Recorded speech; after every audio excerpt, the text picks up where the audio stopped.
UN Secretary General Antonio Guterres says he's gravely concerned about rising violence in the occupied West Bank.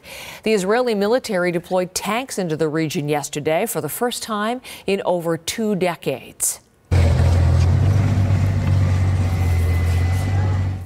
This is new video into us this morning of Israeli tanks rolling through part of the northern city of Jenin, which is home to one of several refugee camps for Palestinians in the West Bank.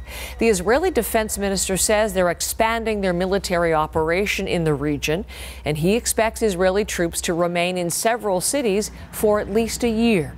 Let's bring in Sasha Petrusik once again to lead our CBC News coverage from Israel. He's in Jerusalem this morning. Sasha, Palestinian authorities are calling this a dangerous escalation. That was the quotation. Tell us more about this operation and how it's affecting Palestinians who are there in the West Bank. Well, Heather, the Israeli military presence and this operation has really been ramping up over the past 16 months since the conflict in Gaza first started, and really ramping up even more dramatically since the fighting stopped about 5 or 6 weeks ago down in Gaza, when they've turned their attention to this part of the region.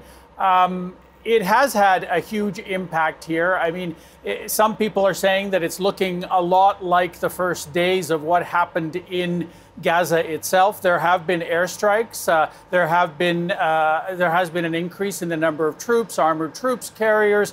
I mean, we've seen bits and pieces of that in the West Bank over the years, but not quite this focused and not this dramatic. And now, as you say, we are seeing tanks rolling into the West Bank, which, again, makes people think much more of Gaza than of the West Bank, which has traditionally been more peaceful. Now, these camps, these refugee camps, have, in fact, been really a hotbed of militant activity, Hamas and other groups, for many years at different levels. And that has increased as more people are actually drawn to the Hamas cause because of what's been going on in Gaza. But we are now hearing that in these camps, as Israel has moved in, as they have destroyed houses and torn up infrastructure, that 40,000 people now have had to leave. The camps themselves date back to 1948, when those families, the ancestors, moved in there when Israel was created. So a lot of animosity, a lot of emotions going on through here, and a lot of people in the West Bank really worried about it, especially since this is an area that the World Court considers it illegal for Israel to even be in. And they are operating on kind of in a bit of a gray zone, but certainly not holding back. As far as Gaza goes, Sasha, phase 1 of the ceasefire deal between Israel and Hamas is set to end just under a week from now.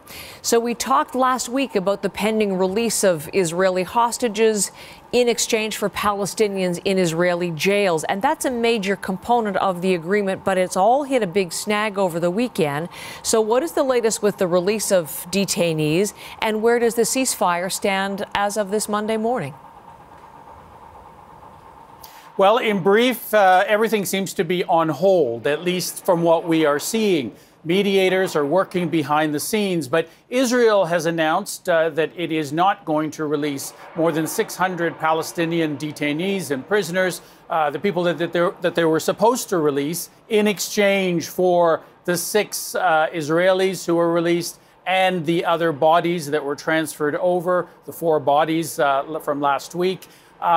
They've said basically they're not doing this. It's on hold until Hamas changes the way that it releases these hostages. They don't want a big show. Israel does not want what it considers the propaganda that goes along with that.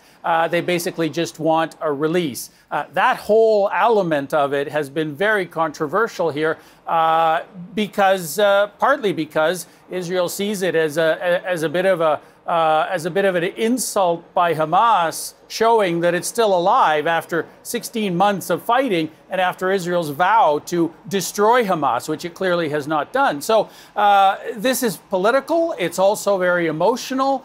and the mediators are working behind the scenes to get this sorted out before this Thursday, when more bodies are supposed to be released, and even more critically, before negotiations really break off to get to a second phase when 59 more Israeli hostages are supposed to be released by Hamas. If that phase happens, and Israel is supposed to pull out of Gaza entirely. That's very controversial here, and it is wrapped up in the whole politics of all of this right now. So everything at the moment is on hold. Heather? Sasha, thank you very much. Sasha Petrusik live from Jerusalem.